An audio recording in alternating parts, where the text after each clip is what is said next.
और हमारे सहयोगी उमा शंकर सिंह और कादम्बिनी शर्मा ऐसी जगह मौजूद हैं जो गाज़ा के सबसे पास सबसे पहले पहुंचने वाला नेटवर्क है।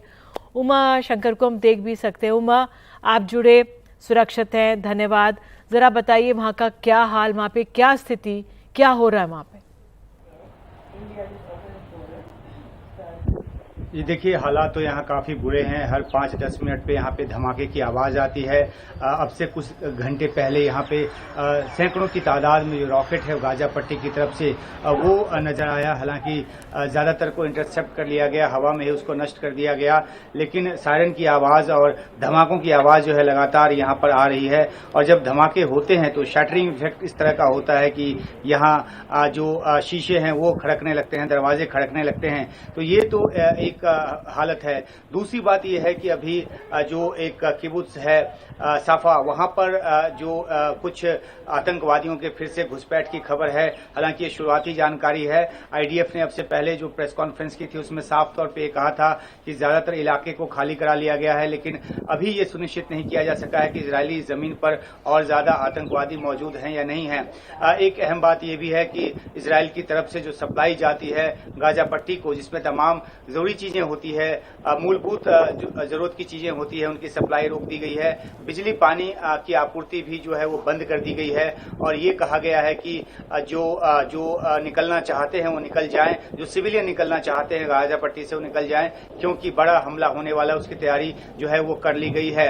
दूसरी तरफ लेबनान के आसपास लगने वाली सीमा से जो इजरायली जो सिविलियंस हैं उस इलाके में जो रहते हैं उनको भी वहां से निकाला जा रहा है। और बड़ी मात्रा में वहां पे जो टैंक है उसकी तैनाती की जा रही है। तो जिस तरीके से हिजबुल्लाह ने उत्तरी इलाके में हमला किया था इजरायल पर और शुरुआती जवाबी कार्रवाई की गई थी इजरायल की तरफ से, लेकिन अब जो तैयारी इजरायल की लगती है वो गाजा पट्टी के साथ साथ लेबनान में जो हिजबुल्लाह के ठिकाने हैं उस पर भी जबरदस्त जो उनका एक अटैक है वो इस बात की संभावना लग रही है।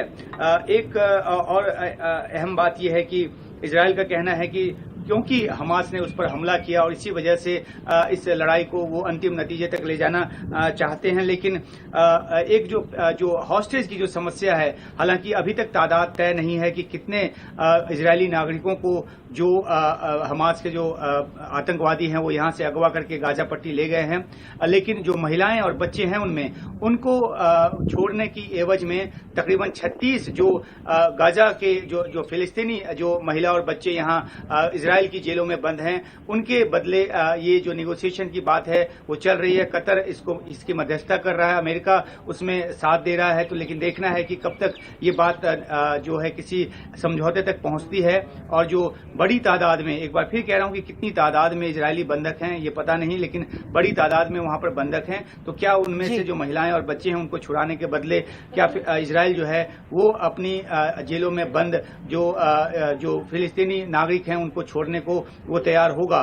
तो ये निगोसिएशन का जो सिलसिला है वो चल रहा है, लेकिन कई और ऐसे इलाके हैं जहां पर अभी भी जो रॉकेट हैं वो दागे जा रहे हैं। और देखने की बात यह है कि जो बड़ी जो एक जवाबी कार्रवाई की बात इजरायल की तरफ से आज भी की गई है वो किस रूप में होती है और किस तरह से आगे बढ़ती है। करीब 20 ठिकानों पर तो गाजा पट्टी में हमला हो चुका है और सैकड़ों की तादाद में वहां पर भी लोग मारे गए हैं। वहां पे जरूरी चीजों की किल्लत जो है वो शुरू हो गई है और इसके लिए फिलिस्तीन की तरफ से जो इजरायल है उसको जिम्मेदार ठहराया जा रहा है। बिल्कुल उमा, अगर मैं आपसे ये भी जानना चाहूँ, देखिए आपने हॉस्टेजेस की समस्या बताई, ये बहुत बड़ी चुनौती है क्योंकि दोनों तरफ आम नागरिक ही हैं जिनको सबसे ज़्यादा नुकसान हो रहा है।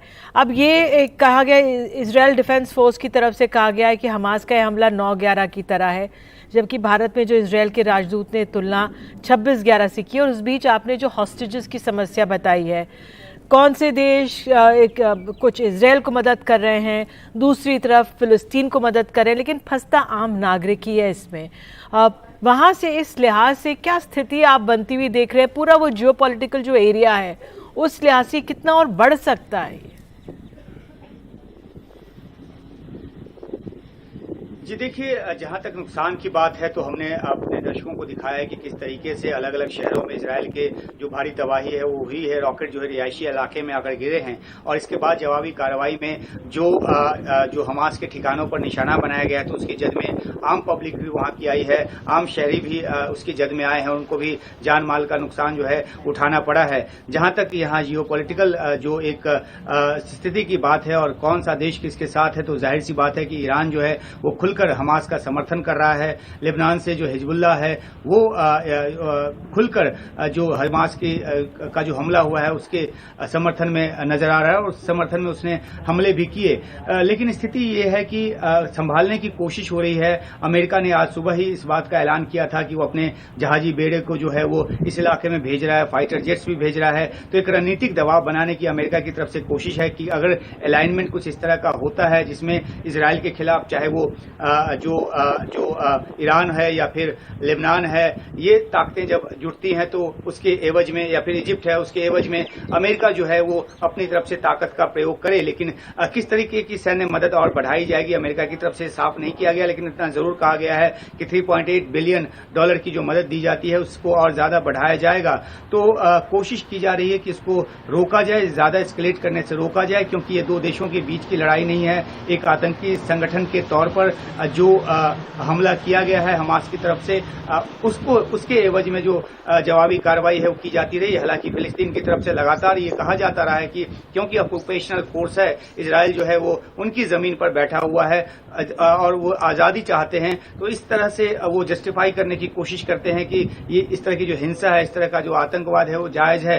लेकिन कोई भी दुनिया का जो देश है, खासतौर पे जो अमन पसंद देश है, वो किसी भी हिंसात्मक कार्रवाई को जायज नहीं ठहराएगा और ये बात समझने की जरूरत है।